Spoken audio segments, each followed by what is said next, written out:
Okay, so far we have seen the important notion of completeness, then we saw the notion of separability,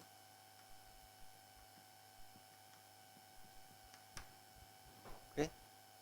These are the fundamental concepts, topological concepts on which analysis revolves. The third concept that I would head towards is the notion of compactness. Okay, this is probably one of the most fundamental concepts. But before I get there, I will do some very simple things in real numbers, and then slowly we will see what should be the generalization. Okay, so we shall see that our eventual goal is to the notion of, okay. So to start with, we will look at some simple properties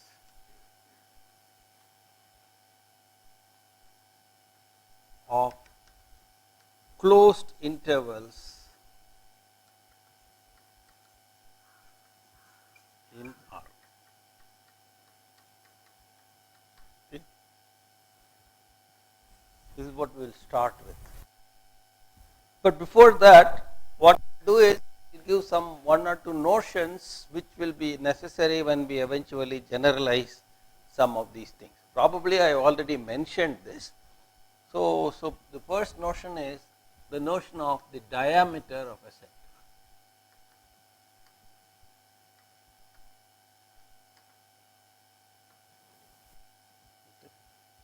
So suppose I have a metric space, and then I take a subset of that metric space.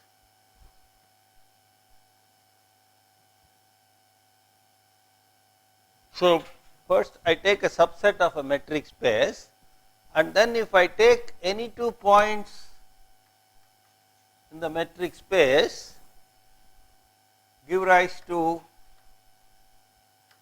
the number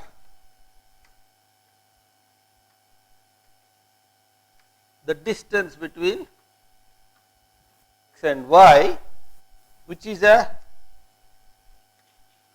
real non greater than or equal to, which is real and greater than or equal to 0. So corresponding to every pair of points in the metric space, we get a number. In the set S, we get a number. Now we look at all the numbers that we get as we vary x and y over the set S. You keep taking any pair of points, calculate the distance, that is a number. So calculate all the pairs, distances between all pairs of points. So you get a subset. This is a subset of R, the real numbers, because these are all real numbers. The distance between 2 points is a real number.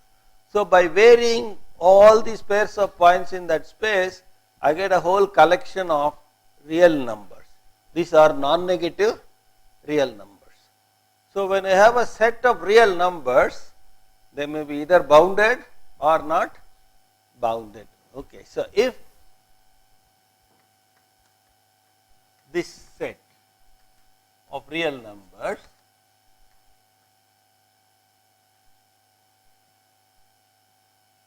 is bounded, what does that mean?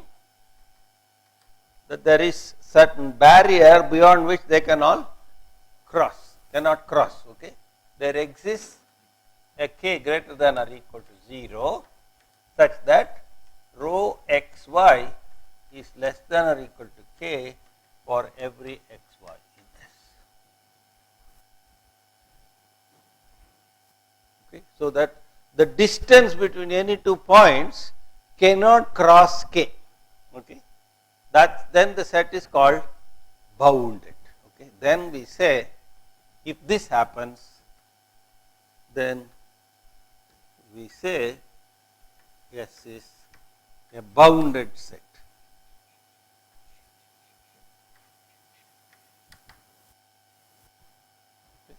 That is, any two pairs of points are within a controllable distance. Okay. They are not beyond, they are not going to go beyond a certain control k. If this set of numbers is not bounded, what does that mean? Any number, there will be a pair of points whose distance will be more than that. And you can beat 1, you can beat 2, you can beat 3 and so on. So, in other words, given any integer n, there will be a pair of points x and y n, that row x and y n will be greater than n. That means there will be a sequence of pairs that the distance go off to infinity. Okay. So, if this set of numbers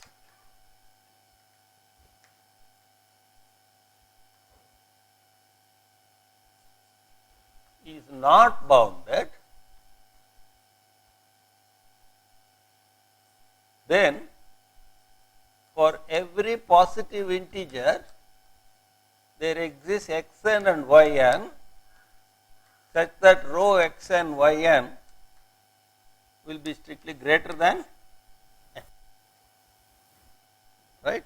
Otherwise, everything will be less than or equal to n, and therefore, it will be bounded again. So, wherever you go, you can cross it. Whatever real number you give, there are 2 points in the set which are farther than n distance away.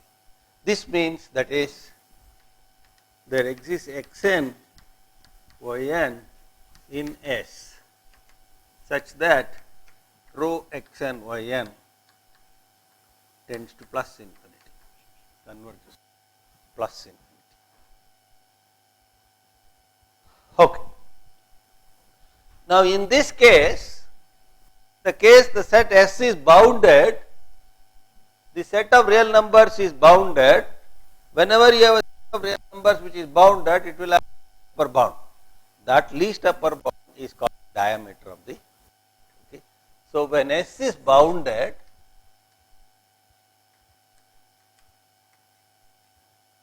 the least upper bound of row xy, such that xy belonging to S exists and is finite.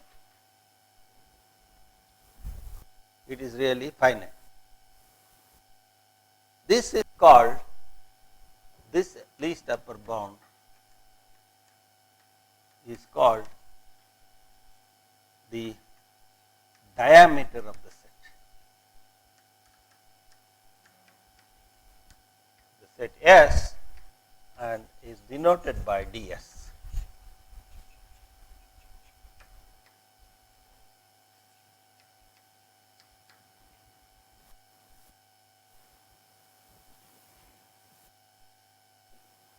So, what does that? The sort of the optimal elastic limit to which the set stretches itself, the maximum distance points. In the case it is not bounded, the least upper bound will go to plus infinity actually, because no positive number can be an up bound. So, eventually for the least upper bound has to be taken as plus infinity. So, we say that the diameter is plus infinity. In case S is not bounded,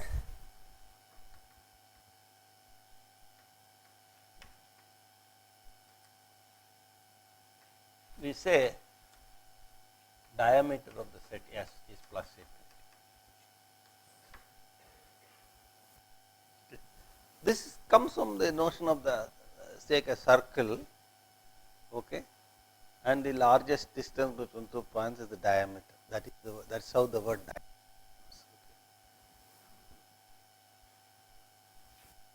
Simply means there should essentially be a sphere, a ball with that radius which should completely encompass the set S. That is eventually what the idea is.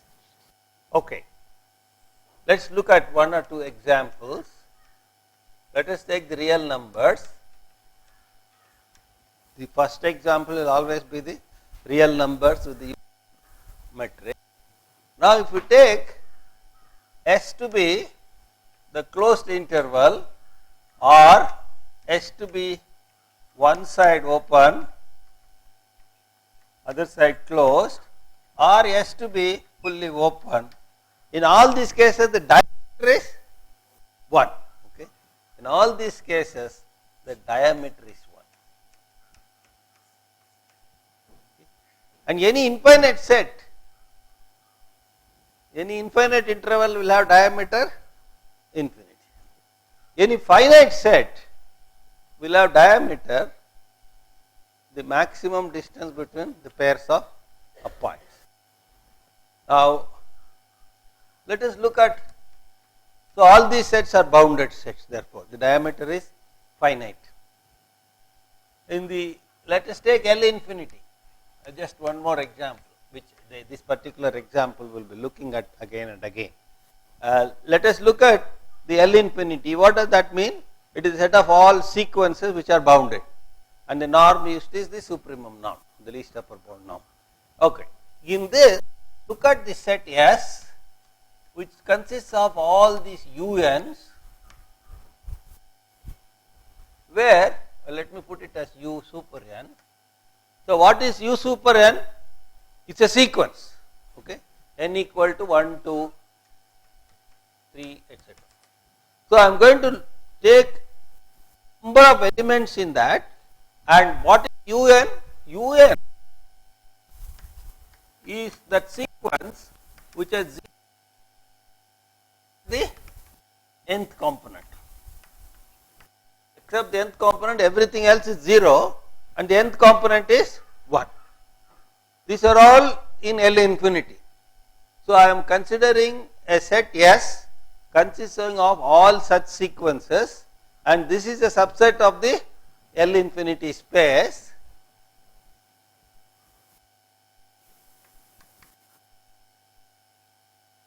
What is that?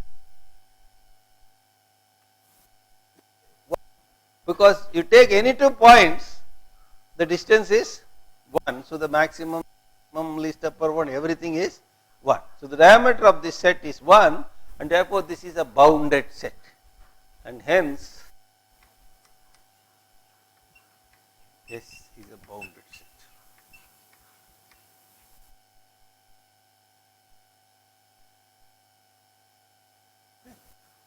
So, we will keep this simple notion of diameter with us. Okay.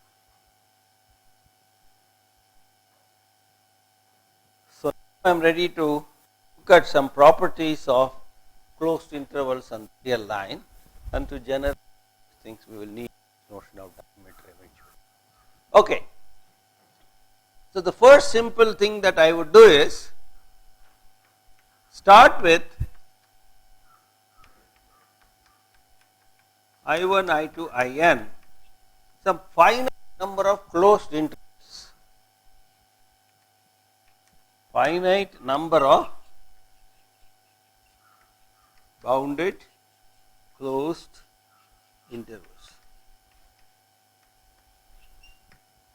Okay, that means In is An comma Bn, the finite An and Bn are real numbers.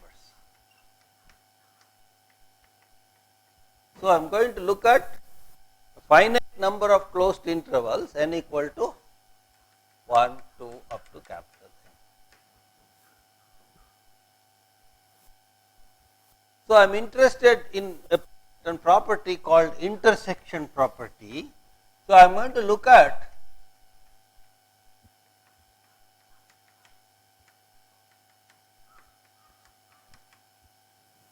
n equal to 1 to n In. Take the intersection of all these intervals. So, I have finite number of intervals. I am going to take the intersection of all these intervals. Now, each one of the INs is a closed set, because it is a closed interval, and we know that the intersection of closed sets is a closed set. So, clearly that is what is meant by clearly I is a closed set.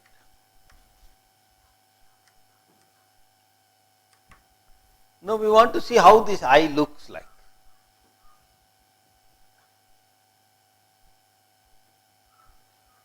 Now let us look at the left hand points A1, A2, A capital N. There are only a finite number of them, so we can pick the maximum. Okay. So let us look at maximum. I can talk about maximum because there are only finite number. Let us look at all the maximum of the left hand points of these intervals, and that maximum exists because we are dealing only with finite number. Now when I take a finite number of fellows and say maximum, one of them is going to be the maximum. So it will be equal to Aj for some j, call it as I, okay, for some I, 1 less than equal to I less than. So the maximum has to be 1 of them. There are only a finite number of students in the class, the maximum score is one of somebody's score. Okay. Similarly, let us look at the minimum of all the right hand points,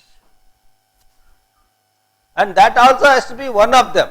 It is not necessary that the ith interval has both the maximum and the minimum. It is likely that this is some Bj.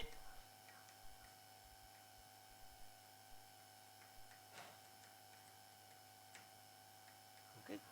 So I am going to take all the maximum of all the left hand points and look at the minimum of all the right hand points.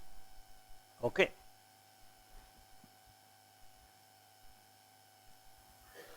Now I have two numbers, Ai and Bj. Now whenever I have, the law of trichotomy says either Ai equal to Bj, or Ai is less than Bj, or Ai is greater than Bj. Let us look at each one of these cases. So case 1 is Ai equal to Bj. The maximum of the left hand points is equal to the minimum of the right hand points. What is the intuitively we feel? That common point must be the intersection. Let us look at that. Okay, let us call this as xi. That number be xi. The maximum of the right hand points and the minimum maximum of the left hand points and the minimum of the right hand points, they are both equal. That equal value I am going to call it as xi. Okay. Now you see,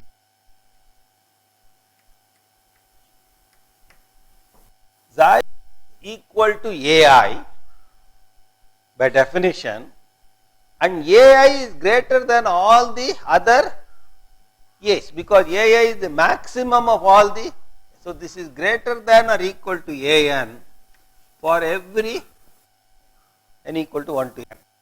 1. So for every n.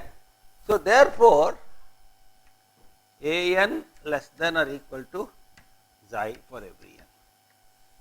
That is the first thing that we know. Okay. On the other hand, xi is also equal to Bj, and Bj is the minimum of all the B. So Bj is less than or equal to Bn for every n.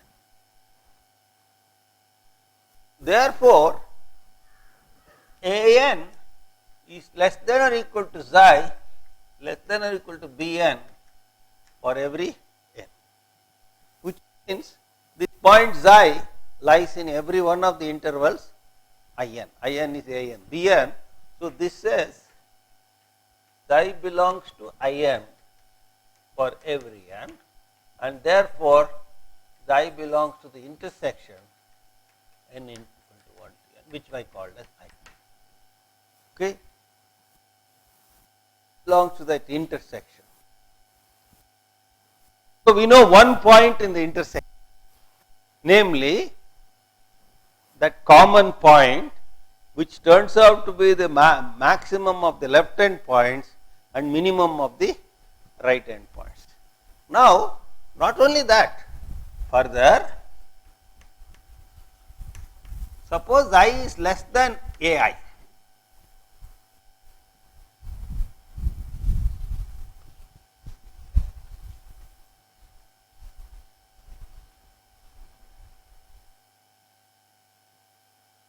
Okay. What does that tell? Certainly it says xi does not belong to ii, because that ii is between ai and bi, and therefore xi cannot belong to ii. If xi does not belong to ii, it cannot belong to the intersection, because it has to belong to everything to belong to the intersection. So that says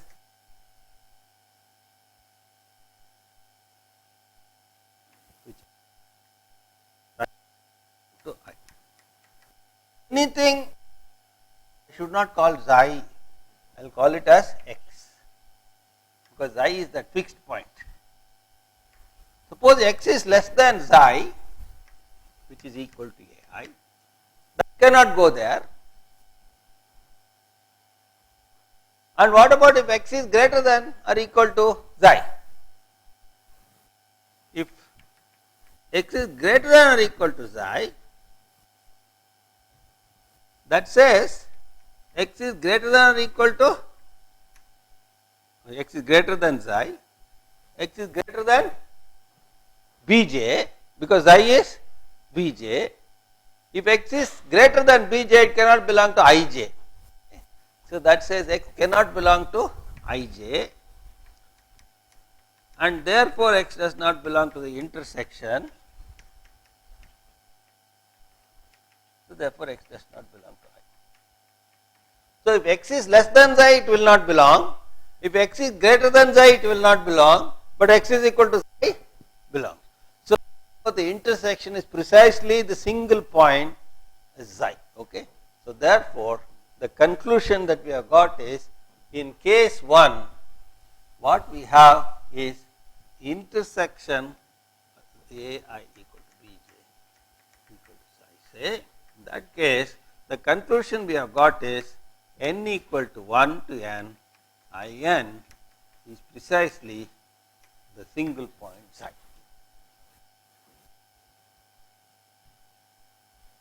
Okay. So now let us look at case 2.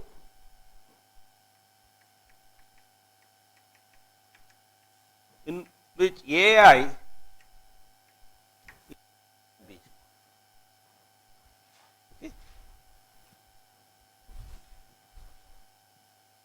That is, the maximum of the left hand points is smaller than the minimum of the right hand points. In that case, suppose xi is any point in this interval, ai to bj is now an interval, right? ai is strictly less than bj. Consider that closed interval and consider any point in that interval. What does that say? The ai is less than or equal to xi, right? And that says ai is the maximum of all the left hand points, therefore an is less than ai, which is less than or equal to xi for every n. The largest left hand point itself is less than or equal to xi, so any other left hand point must be less than or equal to xi. Also, xi is less than or equal to bj, because I belongs to ai bj. So xi is smaller than the smallest of all these, and therefore xi must be smaller than all the p's. So that says xi is less than or equal to bn for every.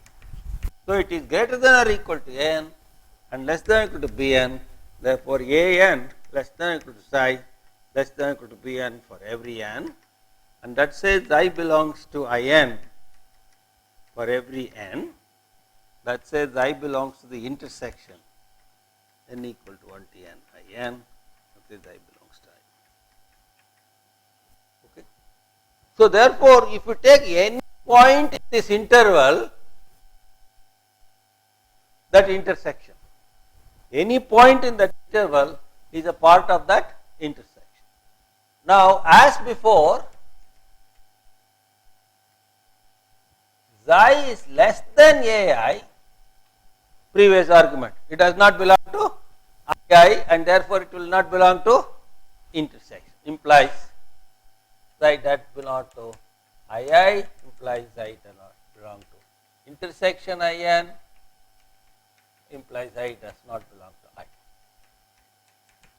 Similarly, xi greater than or equal to ai, xi greater than bj implies xi does not belong to ij, which implies xi does not belong to intersection, which does not belong.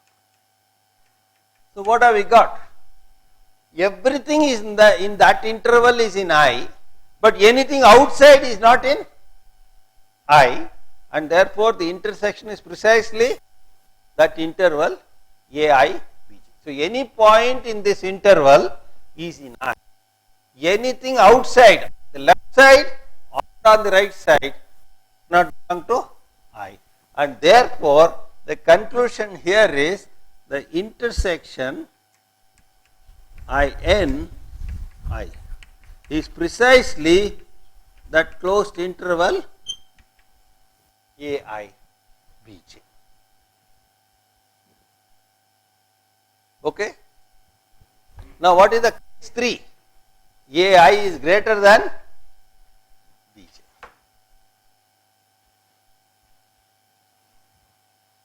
Case 3, now that you have understood what is going on, I am going to leave it as an exercise.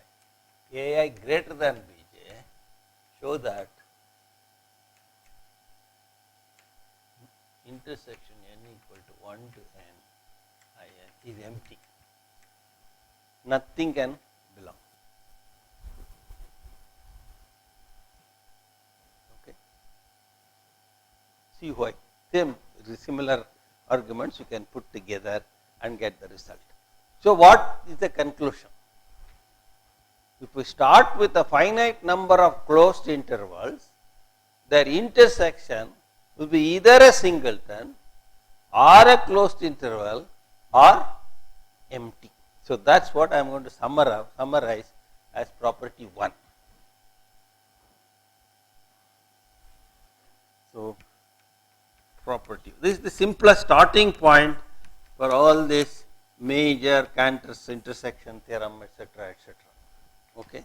So if F1, I1, I2, In is a finite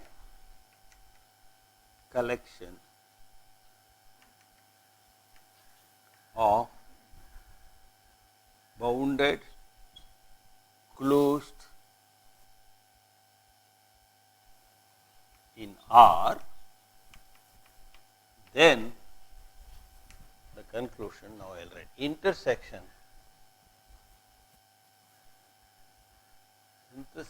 n equal to 1 to n In is either empty, that was the last case, or a singleton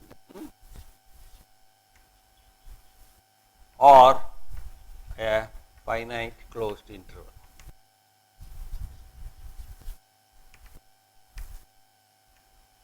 These are the 3 possibilities that can happen if you have a finite number of closed intervals.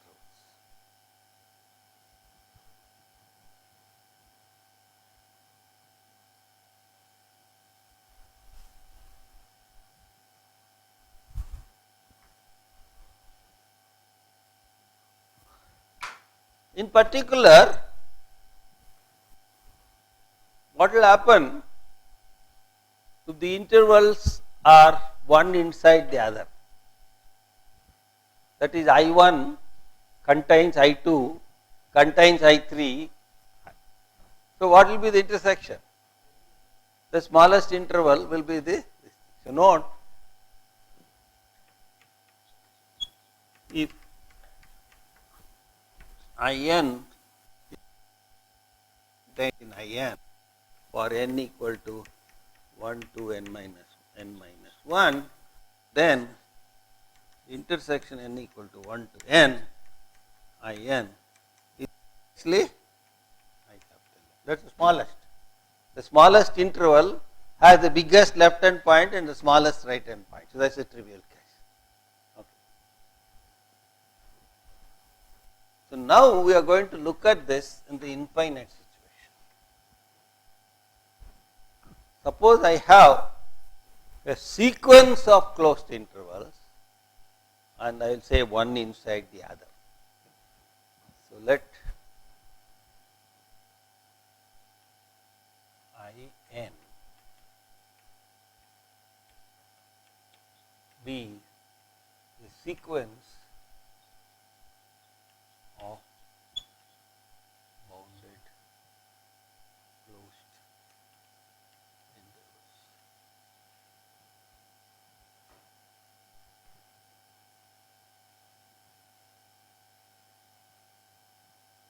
What we will show, okay, such that in plus 1, again they are shrinking intervals.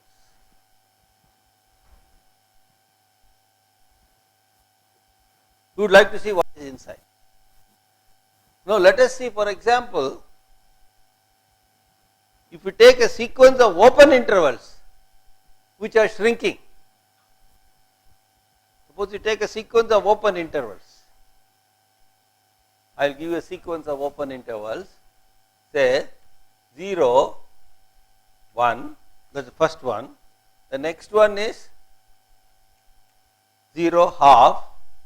The next one is 0, 1/3. So in is 0, 1 over n. It is a sequence of shrinking open intervals. What is their intersection? Nothing. It is empty. Okay. So if you take a sequence of open intervals which are shrinking, the intersection could be empty. But now what we want to assert is that if you take a sequence of closed intervals, they are shrinking, then the intersection cannot be empty. Okay. So we will show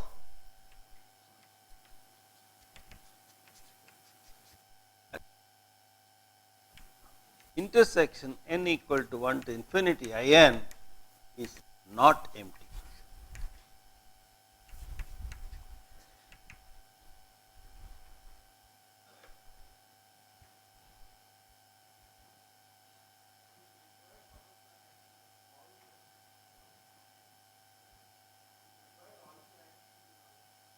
All the, yeah, when I say closed intervals, I mean they are a and b n. Okay, at least there could be at worst a single. It could at worst be a singleton. I say closed intervals. So they will be of the form a b. They are bounded. So they should be of the form a b, where a may be equal to b. It doesn't matter.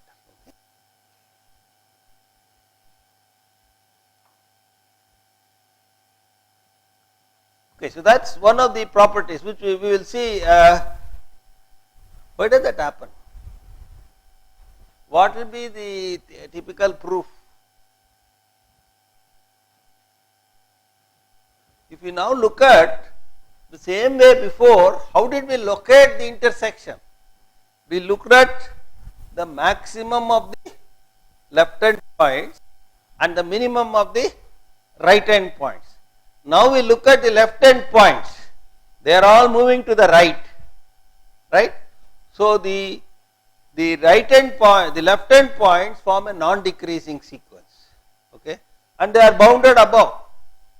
We will show that any right hand point is a bound for the left hand points. So you have a non-decreasing sequence which is bounded above, and therefore they will have a least upper bound. So that maximum what we had before now will be replaced by least upper bound. Similarly, the minimum will be replaced by greatest lower bound. Now therefore we have a A, which is the least upper bound, we have a B, which is the greatest lower bound. Case 1, A equal to B, A less than B, A greater than B. In A equal to B case, the intersection will be that common point.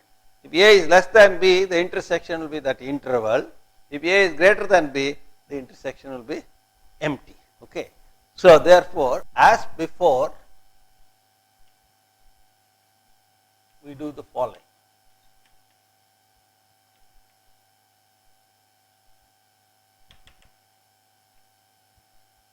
In equal to an bn, in plus 1 contained in in implies an plus 1 is less an is less than or equal to an plus 1 and bn plus 1 is less than or equal to bn, implies an is non-decreasing, bn is non-increasing. Then how is it? Let us look at this. A1 is here, B1 is here. Then if you look at A2, it will be here and B2 will be there. What do you see from this picture? That all the right hand points will be to the right of all the left hand points. So any right hand point will be a upper bound for the left hand points. Similarly, vice versa, non-increasing, and it is easy to see that. This is another dangerous word. Okay. It is easy to see that an is less than or equal to bk for every n and k. Any left hand point is less than or equal to any right hand point. And therefore, least upper bound an exists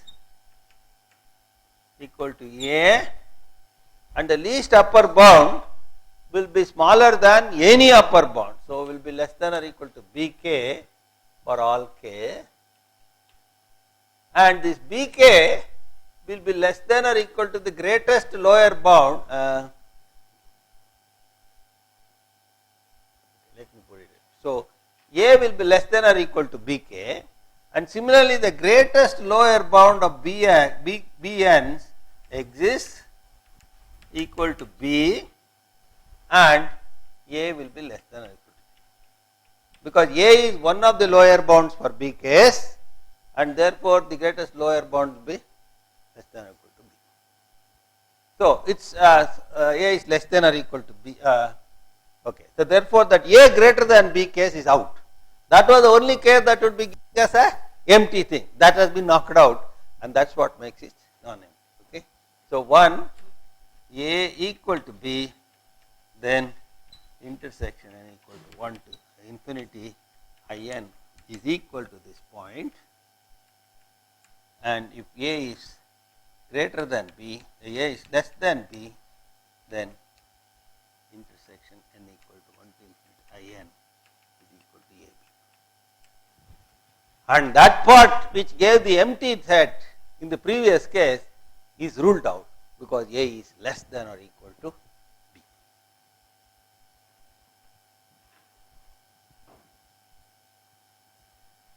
So therefore, the property 2 is that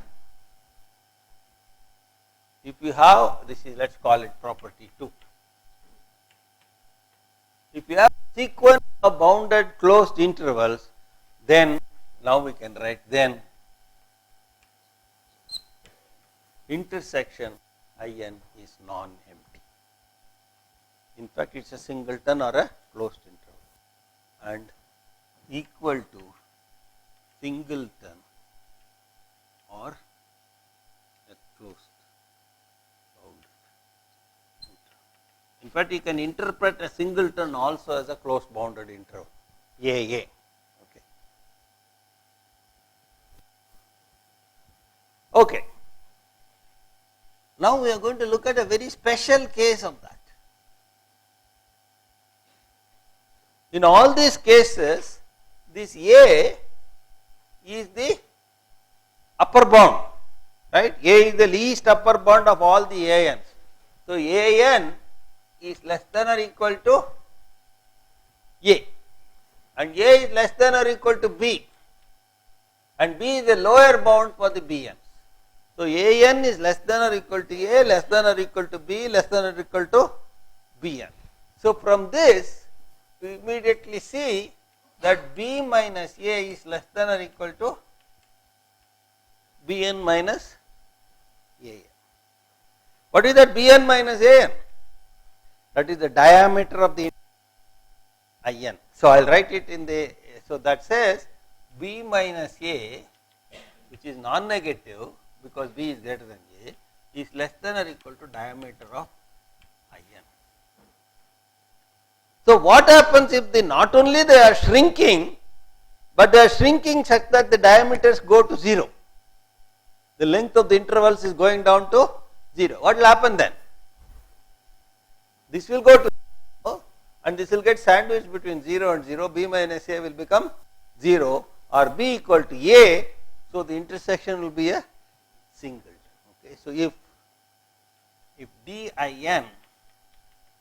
tends to 0, then b equal to a, and therefore intersection in is singleton. So this is a property 2a, you can call it. In 2a, in addition to shrinking, we want shrinking nicely that the diameters go down to 0. So we will write it as property 2a. Okay. So now property 2a, if in addition to hypothesis in 2, we also have din tends to 0, then intersection n equal to 1 to infinity by n is a singleton.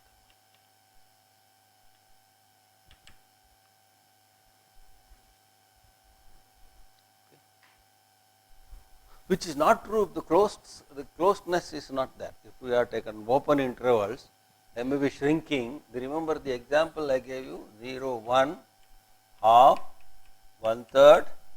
Here the diameters are going down to 0, they are shrinking, but the intersection is empty. So the fact that closeness was there, this closed interval was seemed to play a very crucial role in that. So if you have a sequence of closed intervals which are shrinking down to 0 size, then that place where they are all jamming up must be the intersection. It's common sense. Okay. But that common sense, we should be careful that it should not apply to nonsense like the interval. Okay.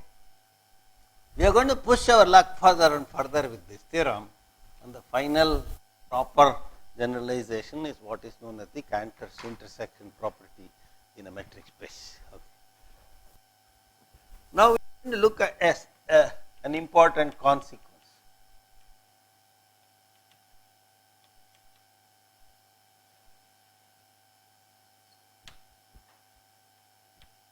Of this result.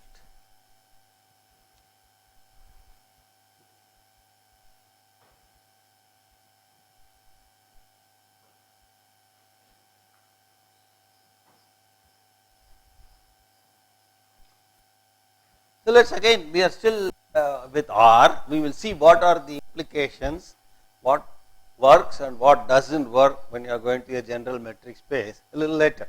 But right now let us consolidate whatever we know or we are supposed to know in the real numbers. So let us take a subset of R which is an infinite subset, as an infinite subset of R.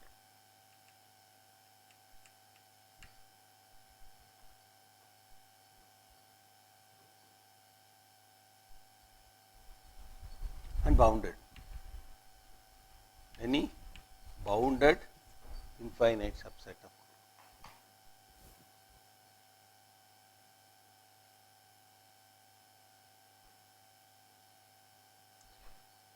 If you take a bounded infinite subset, any bounded set, what does that mean?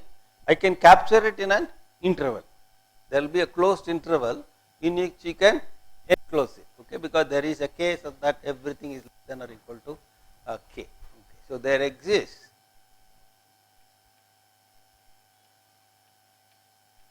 and a closed interval, closed finite interval, say I equal to alpha beta, such that S is contained in alpha beta.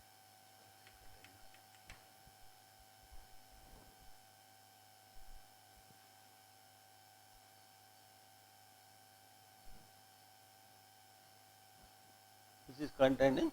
So, any bounded set can be captured inside a closed finite interval, right. Okay. Suppose this so, I know that S is infinite. Therefore, in this interval there are infinite number of points of S. So, here is my I, which is alpha and beta, and I take the midpoint M of this interval. Now, there are two halves, this half and this half. Since S has infinite number of points, one of the halves at least must have infinite number of points. If both the halves have only finite number of points of S, then the total number of points of S will become finite. So, therefore, since S is finite, since S is infinite, one of the halves alpha m or m beta must necessarily have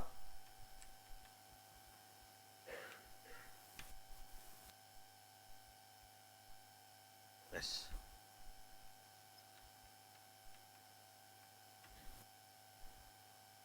Call one such, maybe both. Both of them may have infinite number of points. What I am claiming is that at least one of them must have infinite number of points. So, if both have, pick any one of them. Only one of them has infinite number of points, pick that fellow who has infinite number of points. Therefore, can pick a subinterval I1 contained in I such that I1 intersection S is infinite. That is, there are infinite number of points in S. So, we can always pick a subinterval and such that the diameter of I1 is exactly half the diameter of I. By picking one of these halves, the diameter of the new interval I got is precisely half of the diameter of the previous interval. Now, what you do? Keep repeating that operation. Now, in this I1, take the midpoint, one of the halves will have to have infinite number of points, repeat this process.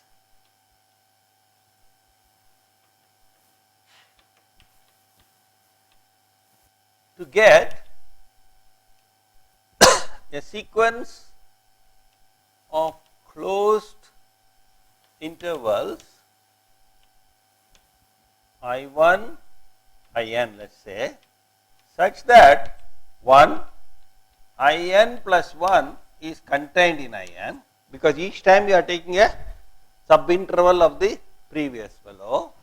2, the diameter of In plus 1, if half the diameter of In, and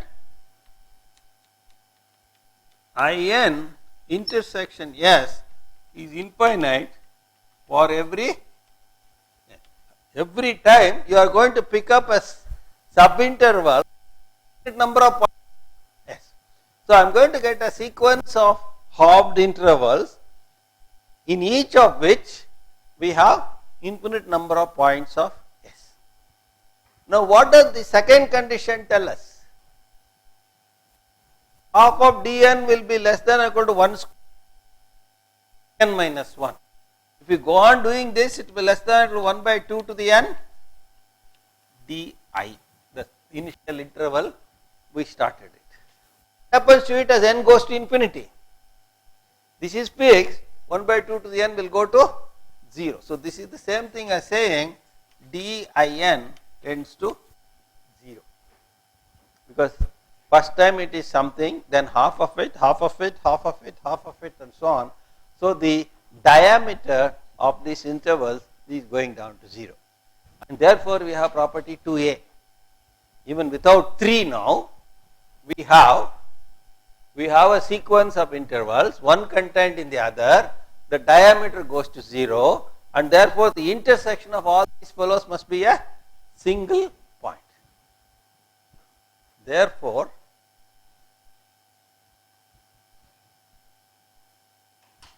the intersection of in equal to 1 to infinity is a single point.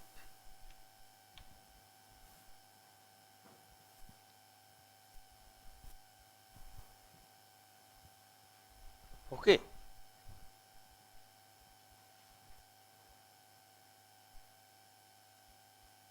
What can I say about that xi? Xi belongs to in for every n. That's one for sure. That means we have small an interval because the diameter is going down to 0. Okay. So, what could be the maximum distance between xi and an? Okay, let me put it this way. So, now look at for any epsilon that interval. Okay, here is xi. Look at xi minus epsilon and look at xi plus epsilon. So, xi in in for every n, and in's length can be made as small as possible. So, I can make, this may be the in, I can make the length of the in's so small that they come inside this interval. Okay. So, there exists an n such that n is contained in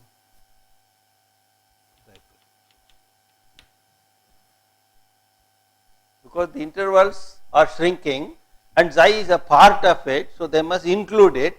So, it must be a closed interval which contains xi, and that length can be made so small that you do not go all the way up to xi minus epsilon, you do not go all the way up to xi plus epsilon, but the interval can be made as small as you like. What does that tell us? You take any interval about xi, the whole of in lies in it, but in has an infinite number of points of S. So, any neighborhood of xi has an infinite number of points of S. That means xi must be a limit point of S, because every neighborhood has an infinite number of points. So, xi must be a limit point. So, therefore, every b epsilon xi, so b epsilon xi intersection is infinite for every epsilon positive. Therefore, xi is a limit point for S. So, therefore, our conclusion is, if we start with a bounded infinite set in the real line, we have shown that there must be a limit point, and this is the so called famous Bolzano-Weierstrass's theorem. It is a very big name called Bolzano-Weierstrass's theorem. That is our conclusion. So, this is the Bolzano-Weierstrass. There are too many S's, so we do not put an S. It is a tradition, that is a convention in English. Whenever too many S's, do not put the S also, leave it there. Bolzano-Weierstrass's theorem. This Weierstrass always gets me, there is one more E there. Weierstrass, okay. Weier's theorem. It says that every bounded infinite set in R has a limit point.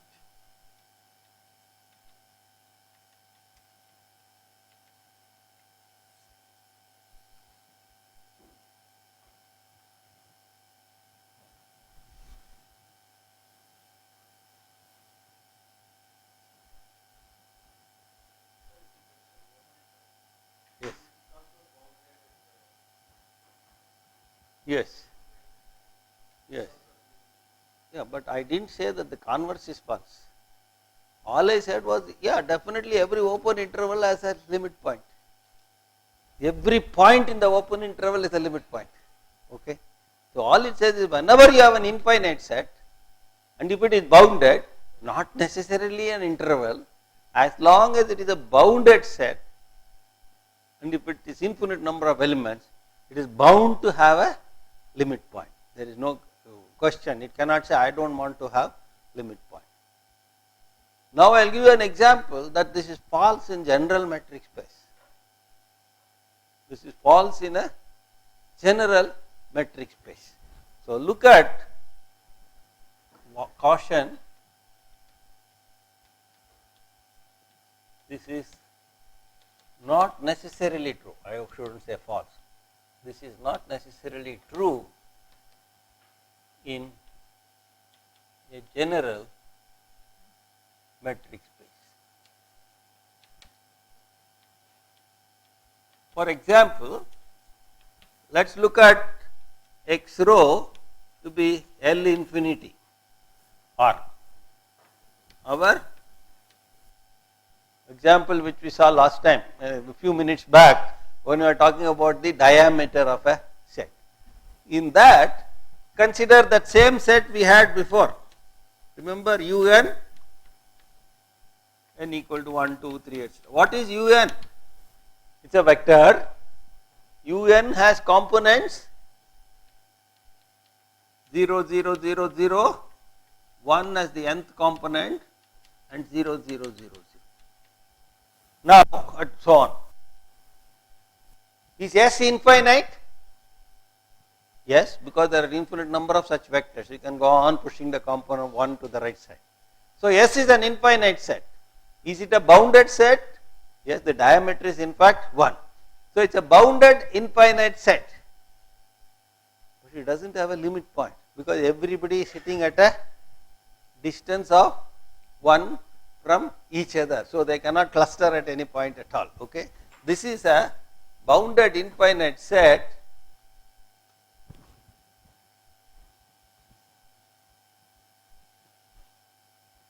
this is a bounded infinite set and since rho infinity xy is equal to 1 for every xy in S, x not equal to y, we have that there cannot be any limit point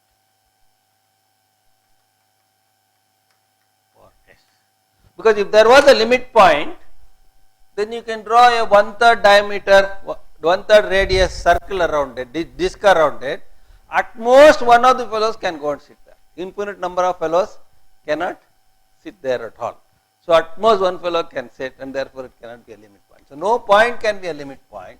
So, even though in the Bolzano-Weierstrass theorem says in R every bounded infinite set has a limit point, it does not say that every bounded infinite set in any metric space has a limit point. There the story is more subtle. Okay. What is subtle we will see later. Okay.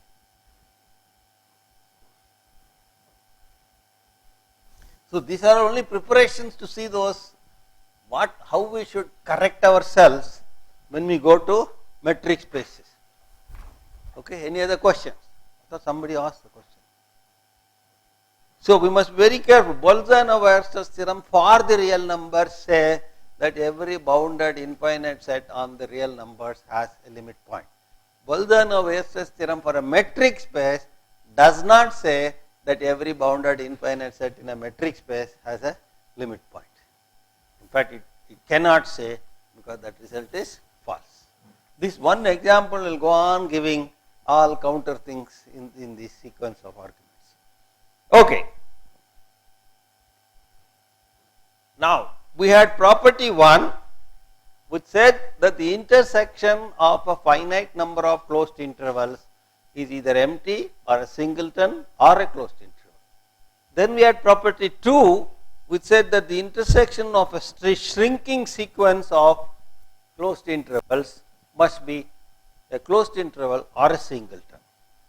Then we had property 2a, which said if you have a shrinking sequence of closed intervals whose diameter goes to 0, then the intersection must be a single point. As a consequence of that, now we got the Bolzano-Weierstrass's theorem for real numbers. Now you are going to get a consequence of this Bolzano-Weierstrass theorem, which is a generalization of property 2a. Now what was property 2a? We had a sequence of closed intervals, one contained in the other, and the diameter going down to 0.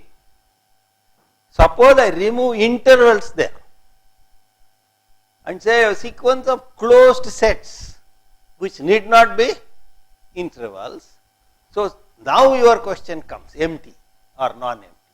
So suppose I have a sequence of non-empty closed sets bounded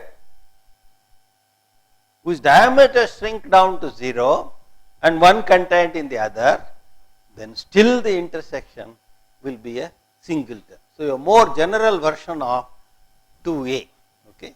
So now we are going to look at a generalization, so a consequence of Bolzano-Weierstrass theorem. Okay. So we are now going to see a consequence of BWT. BWT was got as a consequence of 2a. Now a consequence of BWT is a generalization of 2a. Okay, a generalization of 2a.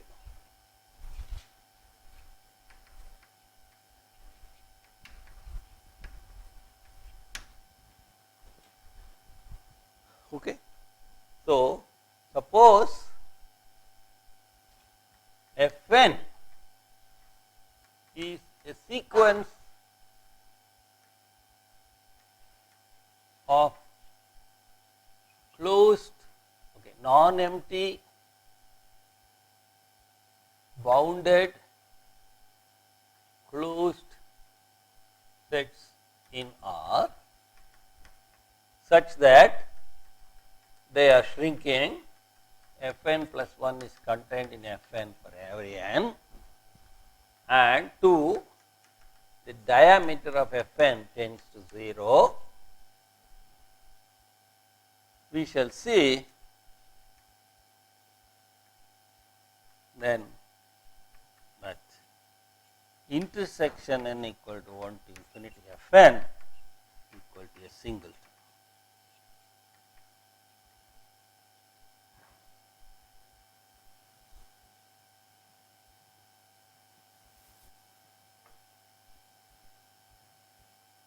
We will see both. This condition is not the intersection is non-empty. When the second condition comes, the intersection is a singleton. Okay. Previously also, 2 said the intersection is an interval, closed interval, and if we had the additional condition, the diameters go to 0 and the endpoints collapse to the same thing, and we got a singleton. Same way we will see the result also. Okay, this is what is known as this is a generalization of 2a.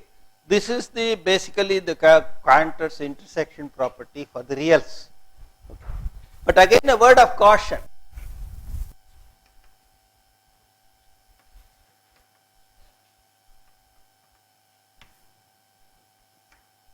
This need not be true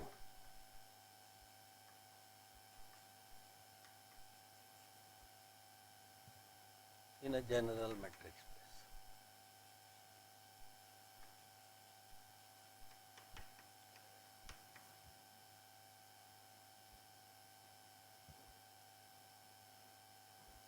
Okay. For example, same fellows again will come into the picture. For example, consider L infinity, same as before, L infinity R. Now we are going to construct a sequence. Now first of all, let us look at this set. Is this set closed? Remember, a set is closed if and only if it contains all its limit points. Here there are no limit points, so there is nothing to contain. So therefore, this is already a closed set. Any set which does not contain any limit, does not have any limit point, is automatically closed. S closure is S itself. Now, therefore, this is closed. Is it bounded? Yes, because anybody, any two fellows, the diameter is 1. Okay. So this is a bounded. Call that as F1. Okay. Now, to get F2, remove the first fellow. Keep the U2 onwards. Okay. Is it closed? Yes. Is it bounded? Yes. Is it contained in the previous one? Yes. To get F3, remove the first two fellows, etc., etc. Okay. What happens to the intersection? Nobody is there finally. Nobody can be there, because if you take somebody, he is removed after some time, so he cannot be in the intersection. Okay, so let Fn be equal to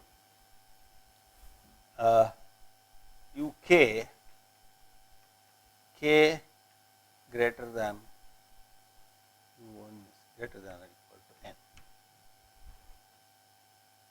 Okay, so what is F1? U1 onwards, F2 U2 onwards, F3 U3 onwards, and so on. Then Fn bounded closed sets, and I am sorry, the diameter part I have not yet written yet. The Fn plus 1 is okay. This was an example. I should have given it as an example that time. Fn plus 1 is Fn. The intersection Fn is empty, and in this case dFn is all 1. I have to give you another example where the dFns don't go to 0. Okay. So this condition for non-emptiness, the singleton, that the diameter going down to 0 was an important condition. This word of, I have to modify this example. I will hold it later. Okay. For the time being, that word of caution will remain as it is. Okay.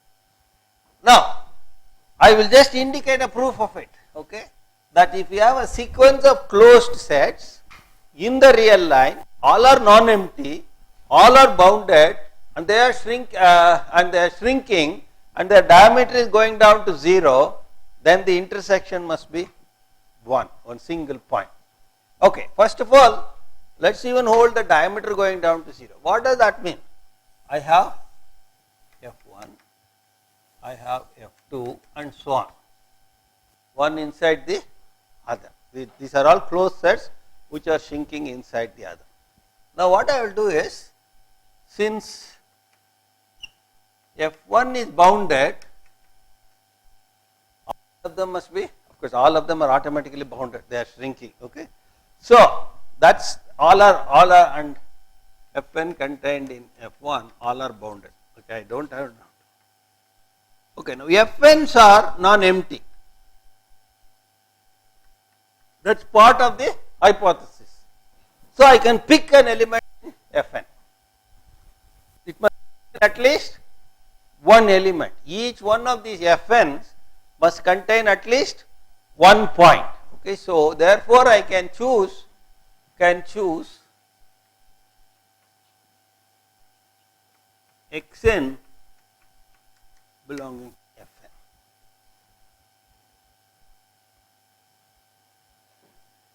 Okay. So I have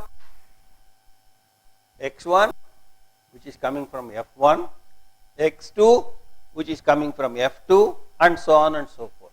So now consider this sequence.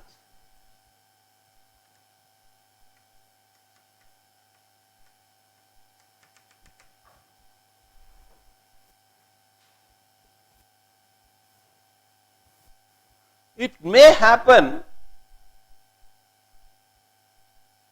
what may happen?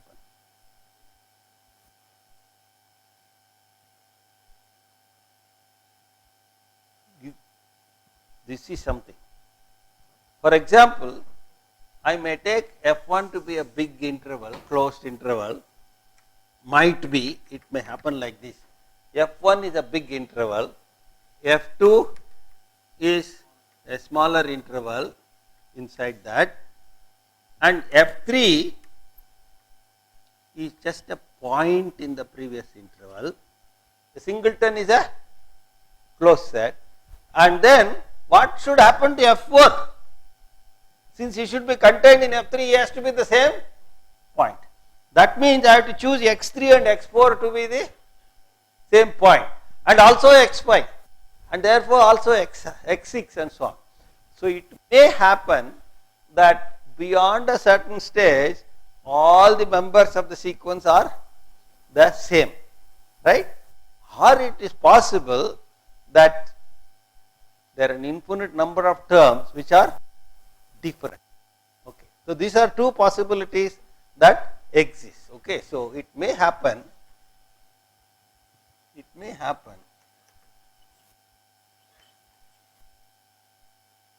Case 1,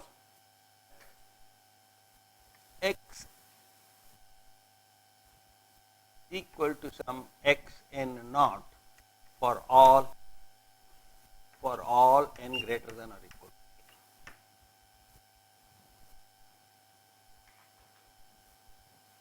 Right?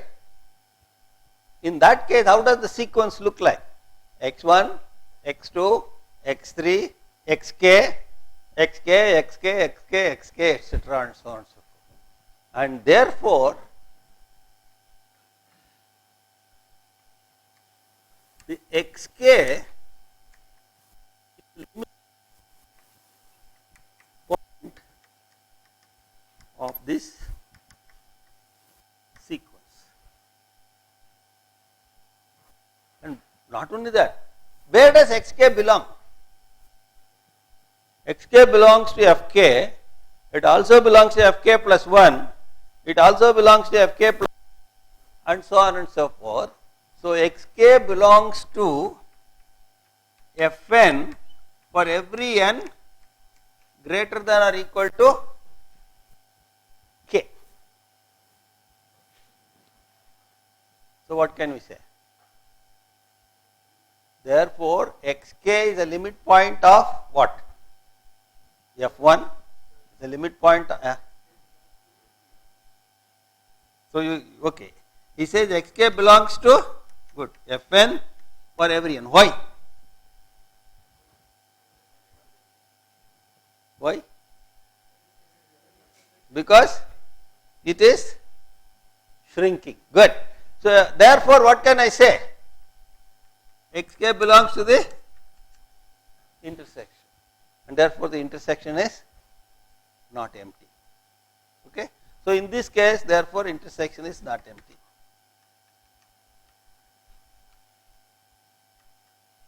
I will come back to the thing uniqueness. So at least I can conclude that in this case the intersection cannot be empty, there must be one point.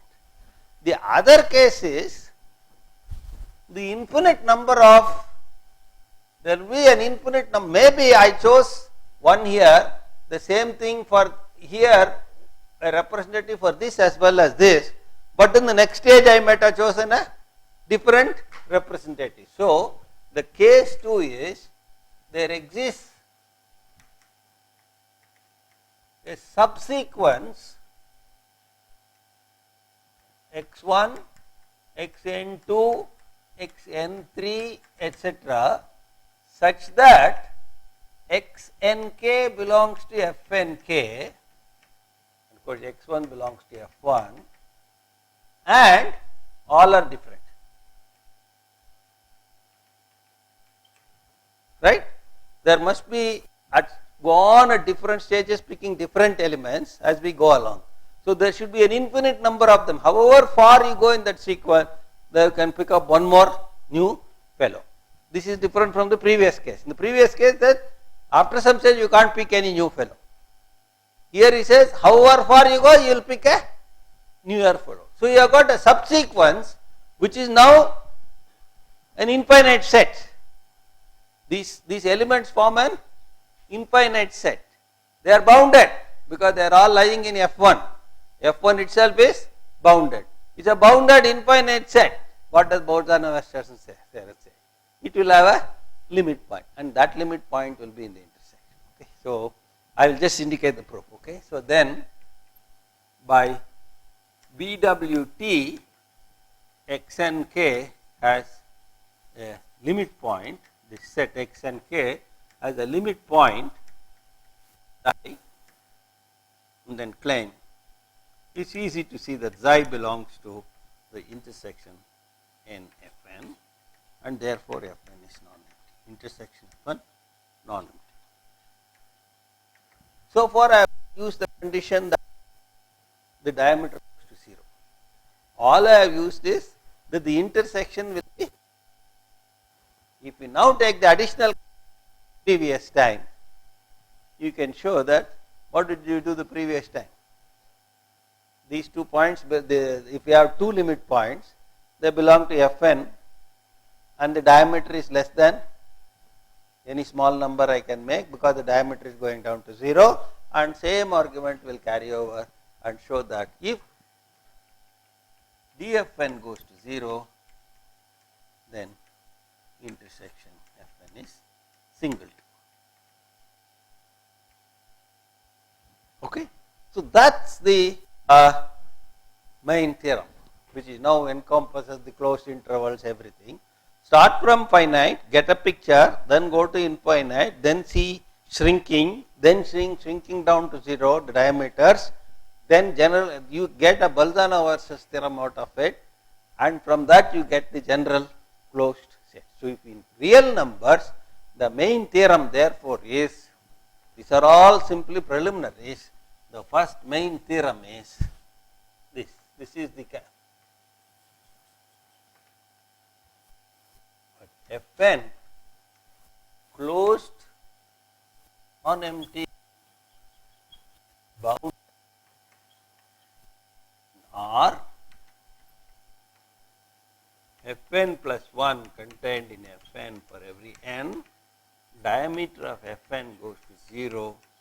All this implies intersection n Fn is singleton. Okay. Without this, we have only the intersection is non-empty. The diameter going down to 0 makes it a unique. Otherwise, it could be a non-empty closed set.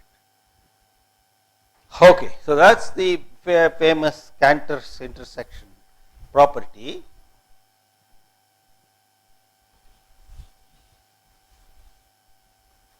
Now we saw at least in 1 or 2 examples, I will come back to these examples, that this L infinity provided some crazy example where these things fail.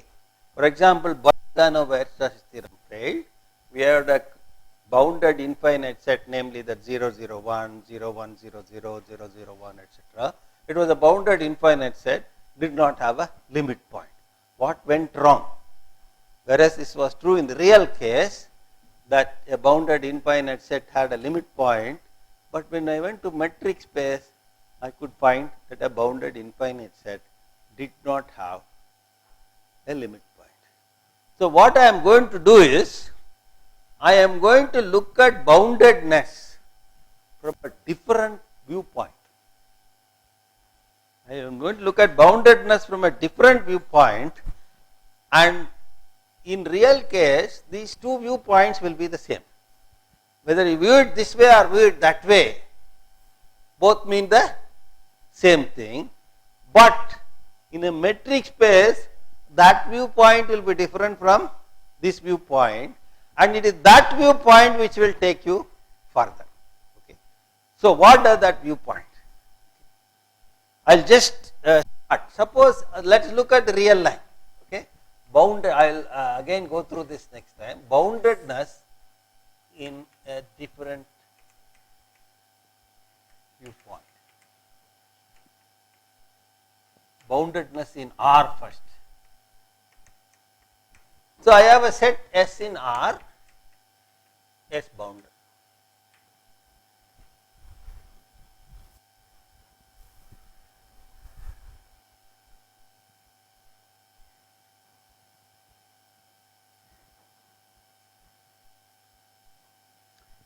Suppose I go take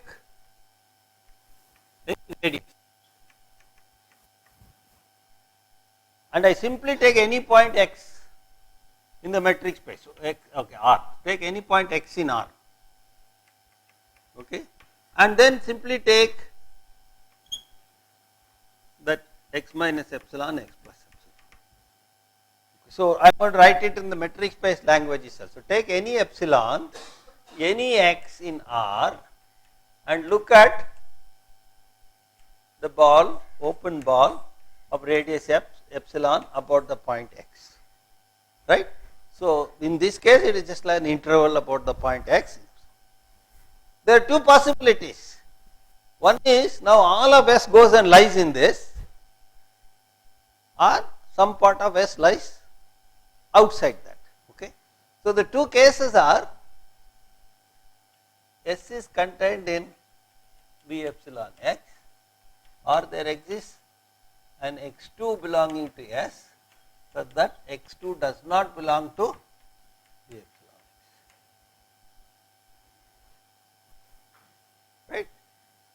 So in that case, what I do is I look at B epsilon x2 also, right, another ball of radius epsilon about the new point x2, right. What is the distance between x1 and x2? It is greater than or equal to epsilon, maybe sitting on the fence. So it could at most, at least, at worst it can be epsilon, but otherwise it should be more than epsilon. So rho x1, I will write it in metric space language itself. Rho x1 x2 is greater than or equal to epsilon. Now you look at B epsilon 1 x1, call the first one as x1, okay, union B epsilon 2 B epsilon x2, right. Now the two balls that I have got, the first fellow could not completely capture S, somebody was outside. Now I took one fellow from outside, constructed another ball around it. Now and I am trying to see whether these two balls put together will capture S. So therefore it may happen S is contained in B epsilon x1 union B epsilon x2, or there exists an x3 which does not belong to that union, right. So what will, if you go on doing it, what will happen? It will either terminate at one stage saying that S belongs to, there are a finite number of balls, their union contains it, or this goes on and on and on. That means you will get an infinite number of balls whose union, whose centers, who still may not exhaust S. More importantly, S will not be contained in a finite number of these epsilon balls. Okay. Now what we will show is the latter is not possible. It has to terminate at after a finite number of steps. Okay. And this must happen for every epsilon. Maybe for one epsilon it will terminate at the 100th stage, another epsilon it may terminate at the 1 millionth stage, but the fact of the matter is, if the S is bounded subset of the real numbers, then for every epsilon positive there will be this finite number of epsilon balls which will completely capture S. Okay. So this is another way of looking boundedness in the real line. In the real line, a set is bounded if and only if for every epsilon a finite number of epsilon balls capture the set S. But in the metric spaces these two ideas are different. Capturing them by finite number of epsilon balls and being bounded are different. For example, you take that L infinity, that 0 1 1 0 1 0 0 0 1 0, okay, that is a bounded set, but you cannot capture it in a finite number of half radius balls because they are sitting at a distance of 1 away each. So therefore boundedness is different from capturing by finite number of epsilon balls in a general metric space. So we will introduce a new notion called totally bounded sets if those sets which are capturable by finite number of epsilon balls for every positive epsilon. In the real line, boundedness is equivalent to total boundedness. In a general metric space, boundedness is not equivalent to total boundedness. And that one is the one that crucial which will carry over these properties. It is the total boundedness version of boundedness that carries over and brings up all the properties that we are looking for in the real line to a general metric space. Okay. So next time I will start with this notion showing that on the real line a bounded set can always be captured by a finite number of epsilon balls for every epsilon, and then give a definition of total boundedness. See the example that these two are different concepts in a metric space, and see how this total boundedness helps us to generalize the real number results. Sometimes you have to see the same thing with different glasses, okay, and that allows you to move further. Okay. You are not changing anything in the real line. The real line results are the same. The only thing is I put the boundedness in a different language and then took that language to carry over to the metric spaces. Okay. So that's a very important notion in spaces, namely the notion of total boundedness. That will be our next class. By the way, and I remembered because I said next class, I will not take the class on Friday. I may not be in town. And next week, can we have the class on Thursday and Friday? Is there any problem? Okay.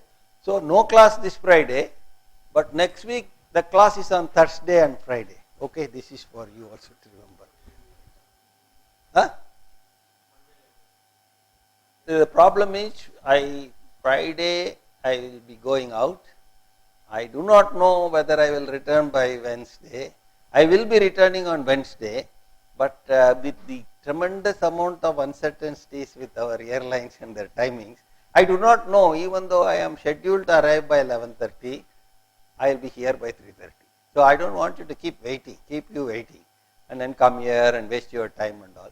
So let us once and for all make sure that we meet on Thursday and have the class on Thursday and Friday. So next week class will be on Thursday and Friday, and this Friday there will be no class. Okay. In which metric space distance diameter will be 1 for this one?